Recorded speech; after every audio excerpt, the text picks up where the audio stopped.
சில விஷயங்கள் பேசும்போது அது பர்சனலாக தனிப்பட்ட முறையில் நின்று பேசும்போது அது வேறு மாதிரி, ஒரு மேடையில் பேசும்போது சில நேரத்தில் வந்து தவறாக எடுத்துக்கக்கூடிய ஒரு சூழ்நிலைகளாக வரும்போது அதனால பேசுறதுக்கு பயமாக இருக்குது. எந்த படத்தையுமே எல்லாத்தையும் தியேட்டரில் போய் தான் படம் பார்க்கறது, நல்லா இருந்தால் பார்த்துட்டு அப்ரிஷியேட் பண்ணி 1க்கு 10 முறை பார்க்கறது, நல்லா இல்லைனா திட்டிகிட்டு வருது. ஏன்னா காசு ரொம்ப செலவு பண்ணுறோம். கிட்டத்தட்ட ஒரு ஃபேமிலியோட ஒரு படம் பார்க்கணுன்னா 1300 ரூபா இப்போ செலவு பண்ணிட்டு வந்திருக்கேன். காரை செலவு பண்ணிக்கிட்டு, ஆட்டோ செலவு பண்ணிக்கிட்டு, அங்கே போய் ஏதாவது பலகாரம்லாம் வாங்குறது, அதுக்கு ஏகப்பட்ட காசுங்களை செலவு பண்ணுறாங்க. ஒரு பப்ஸே வந்து பார்த்தீங்கன்னா 80 ரூபா அப்படின்றாங்க. ஒரு தண்ணி எடுத்துட்டா சின்ன பாட்டிலே வந்து 50 ரூபா. அப்போது எப்படி தியேட்டருக்கு ஜனங்க வருவாங்க நீங்கள் சொல்லுங்கள் பார்க்கலாம். எல்லோரும் தியேட்டருக்கு வர்றதில்ல, டிவிடியில் தான் வருது. டிவிடிலாம் கிடையவே கிடையாது, ரேட்டு ஜாஸ்தி ஆகிப்போச்சுங்க. எல்லாருக்குமே 1500 எப்படி அஃபோர்ட் பண்ண முடியும் நீங்கள் சொல்லுங்கள் பார்க்கலாம். ஒரு 500 ரூபா 400 ரூபா கொடுத்து படம் பார்க்கலாம்னா சத்தியமாக எல்லாருமே வருவாங்க சார். அதுக்கு என்ன வழிவகை இருக்குது? அதை நம்ம பார்த்தோம்னு வச்சுக்கல, டிவிடி வந்துருச்சு, எல்லாரும் டிவியில் பார்க்குறாங்க, அதெல்லாம் கிடையவே கிடையாது. ரேட்டு என்ன முந்தியெல்லாம் பார்த்தீங்கன்னா, நான் சின்ன வயசில் எங்கள் வீட்டு பக்கத்துலேயே தியேட்டர் இருக்கும். ஸோ நடந்தே எல்லாரும் போயிடுவாங்க. அதுக்கு உங்களுக்கு வந்து டிரான்ஸ்போர்ட் மிச்சமாகுது பக்கத்தில். ஏன்னா நைட் ஷோ வந்து பார்த்தீங்கன்னா முந்தியில் லேடிஸ் நிறைய பேர் வராங்க. இப்போ வரதில்லை, ஏன்னா பயம், எப்படி ஆட்டோவில் போகிறது, ஏதாவது ஆகிடுமோன்ற ஒரு செக்யூரிட்டி பயம் வருது. ஆனால் பக்கத்துலேயே இருக்குதுன்னு வச்சுங்களேன், எல்லாரும் வந்துடுவாங்க தியேட்டருக்கு நைட் ஷோ. ஸோ எல்லாரும் எந்தெந்த ஏரியாவுக்கும் எல்லாரும் நடந்தே போகக்கூடிய அளவுக்கு ஒரு என்னுடைய ஃபீலிங். பக்கத்தில் இருந்தால் வந்துடுவாங்க இல்லையா.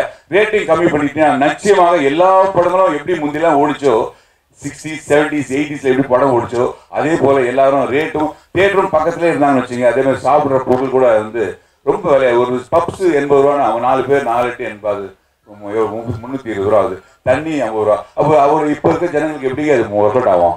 ஒரு 500 ரூபா கூட முடிஞ்சு வச்சுக்கோங்க, எல்லாருமே தியேட்டருக்கு படத்துக்கு வருவாங்க. அதுக்கு ஏதாவது வழி சொல்லணும்னா சத்தியமாக எல்லா படங்களும் எல்லாருமே பார்க்க வருவாங்க. 500 ரூபா பட்ஜெட்டாக இருந்தாங்க. அதுதான் அது உதயநிதி ஸ்டாலின் சார் மூலியமாக தான் அது நடக்கும். 2 நாளைக்கு முன்னாடி இதில் இந்த நிகழ்ச்சி நடந்தது. நான் பாகுபலியை பற்றி நான் ஒரு சொல்லியிருந்தேன். காமெடி என்னன்னா, அந்த படத்தை பார்த்து 2 இடத்துல நான் அழுதேன்.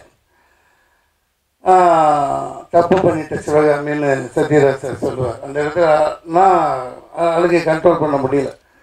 அந்த அளவுக்கு பயங்கரமான படம், அதெல்லாம் மாறுபட்ட கருத்து இல்லை. அது சில வலைத்தளத்தில் நம்ம பேசினாலும் சில பேர் பிடிக்காதவங்களும் இருப்பாங்கல்ல. ஏதோ என்ன வச்சு நீங்கள் எவ்வளோ வேணாலும் பணம் சம்பாதிக்கணும்னா எழுதிக்கிங்க, அதை பற்றிலாம் தப்பு இல்லை. ஆனால் ஒரு சில இதை குறிப்பிடணும் இந்த இடத்துல. அதாவது அதோட இப்போ 400 கோடியோ 500 கோடியோ இப்போ தமிழ்நாட்டில் 60 கோடி வசூல், அதெல்லாம் தப்பு இல்லை. இப்போ அந்த ராஜமௌழி வந்து ஒரு நல்லா தமிழ் பேசுகிறாரு, ரொம்ப பிடிக்குது. சாபஸ்ரீயில் நம்ம தமிழ் படத்தில் ஒர்க் பண்ணியிருக்காங்க, பல படங்கள் வேலை செஞ்சுருக்காங்க. என்னோடய ஆதங்கம்லாம் என்னென்னா, 500 கோடி தயாரிக்கப்படுது, இங்கே 60 கோடிக்கு மேலே தமிழ்நாட்டில் ஆடுறாங்க. தமிழ்நாட்டில் ஏன் எடுக்க மாட்டேங்கிறாங்க? ஒரு 10,000 பேர் தொழிலாளருக்கு வேலை கிடைச்சிருக்கணும், அந்த ஆதங்கம் தான். பல தொழிலாளிகள் ஜூனியர் ஆர்டிஸ்ட்டுக்கு வேலை கிடைச்சிருக்கலாம், பல டெக்னீஷியன் இங்கே இருக்கிற யூஸ் பண்ணியிருக்கலாம். ஆந்திராவில் எடுக்கிறாங்க, கர்நாடகாவில் எடுக்கிறாங்க, கேரளாவில் எடுக்கிறாங்க. இப்போ ஒரு சவுத் பேஸு நான் என்ன அடிமைப்பேன் அந்த ஒரு கதை. அதாவது ஒரு பாராட்டலாம், ஆயிரக்கணக்கான முறை பாராட்டுறோம். அதே நேரத்தில் ராஜமௌழி நல்ல தமிழ் பேசுகிறார். ஒரு தமிழ்நாட்டு மேலே ஒரு பற்று இருக்கணும். ஏன்னா ஏற்கனவே வறண்டு கிடக்கு, காஞ்சி கிடக்கிற பூமியாக அப்படி கிடக்கு. அந்த ஒரு நேரத்தில் இந்த நேரத்தில் காஞ்ச போய் கிடைக்கல, மத்திய அரசும் கண்டுக்க மாட்டேங்குது. அப்படி இருக்கிற கட்டத்தில் நம்ம தமிழ் இண்டஸ்ட்ரியை விரும்புகிறவங்க இங்கே இருந்து தான் நூற்றுக்கணக்கான ஆண்டுகளாக இங்கே தான் சென்ட்ரலாக இருந்துகிட்டு இருந்த சென்னை ராஜ்தானி, இங்கே தான் அதிகமான படங்கள் எடுக்கப்பட்டு இருந்தது. அப்படி கைவிடப்படையில் நமக்கு ஒரு மாதிரி ஒரு இன்செக்யூரிட்டி, என்னடா இப்படி இருக்குமேன்னு ஒரு ஆதங்கம். அதை நீங்கள் புரிஞ்சுக்கணும். பல விஷயங்கள் இங்கே கண்டவசிலாக பேச விரும்பலை, இருந்தாலும் இது ஒரு ஆணித்தரமான கருத்து. நீங்கள் இப்போ கோடி கொண்டு போகல, தமிழ்நாட்டில் அவங்களாம் ஷூட்டிங் வைக்கலன்னு ஏக்கம். இப்போ அந்த தேசிய கீதம் திடீர்னு ஒரு இராணுவ ஆட்சியில் நடக்கிற மாதிரி இப்போ ஏதோ ஒரு ஜட்ஜு போட்டார். அது ஆக்சுவலி படத்தின் இறுதியில் ஒரு நிகழ்ச்சியின் இறுதியில் தேசிய கீதம் வாசிக்கப்படணும், அதை பற்றி இல்லை. அது ஒரு தவறாக போட்டார், அது மாற்றுறதுக்கு ஏதாவது கேட்கணும். ஏன்னா படம் அடித்து பிடிச்சி டிக்கெட்டை வாங்கி கொண்டு போய் உட்கார்ந்த உடனே திடீர்னு தமிழ் இல்லை, அதில் யாருமே நோட் பண்ணல. திமுக இருக்கட்டும், பாமக இருக்கட்டும், மற்ற கட்சிகளாக இருக்கட்டும், சீமான் இருக்கட்டும், யாருமே அது இது வரைக்கும் நோட் பண்ணல. அதாவது தேசிய கீதத்திற்காக அனைவரும் எழுதி, இந்த மாதிரி ஏதாவது ஒரு தமிழ் வாசகம் அதில் இருக்கணும்ல. இந்த லாங்குவேஜ் புரியாது, அதுக்காக தேசப்பற்ற இது சொல்ல வரல. மிகப்பெரிய ஒரு, அதாவது இந்தியில் எழுதப்பட்டிருக்கு, திடீர்னு போட்டுறாங்க.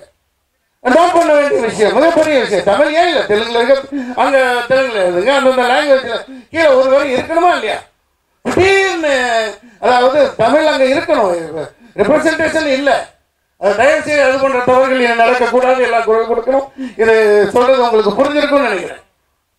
தமிழ்நாட்டில் ஒரு தேசிய எந்த மொழியும் சாராமல் நம்ம பாடுறோம். வங்க மொழியாக இருக்கலாம், அது சான்ஸ்கிரிட்டாக இருக்கலாம், நம்ம உறக்க நின்று நம்ம பாடுறோம், வைக்கிறோம். சரி, தமிழ் அதில் இல்லை. நன்றி, வணக்கம். சரவணன் இருக்க பயன் மிகப்பெரிய